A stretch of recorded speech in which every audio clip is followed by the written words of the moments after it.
In primetime news tonight, her departure comes as a great loss to us. Doreen is an icon. We would all have grown up listening to Doreen Samuels on Good Morning Jamaica, both herself and Alan Magnus. I recall going to school many mornings, and that would be the program on RJR that I would be listening. And then we became even more familiar with her in our living rooms, reading the nightly news. Doreen and I went to high school together, so we were more than just co-workers, we were friends from high school. I will miss her greatly. It was my pleasure, my honor to work with her.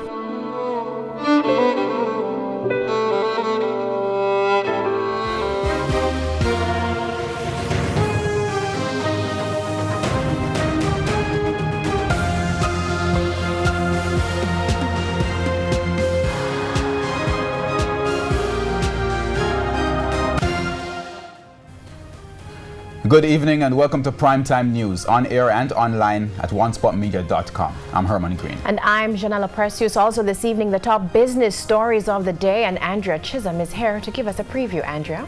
Well, Janella, this evening we're focusing on workers in the hotel industry.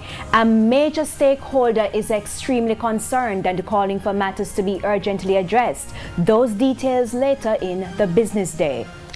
And from business we go to sports. Today is the start of the Boys and Girls Championship at the National Stadium. Jordan Fort will have the details on that in the newscast. There's also sports commentary, E-Prime, and weather in this newscast. But before the break, the feedback question. This evening we're asking, what are your fondest memories of broadcaster Doreen Samuels, who passed away this afternoon? You can share comments online, facebook.com/Television Jamaica, and tweet us at Television Jam. And please stay with us. Primetime News returns after this break.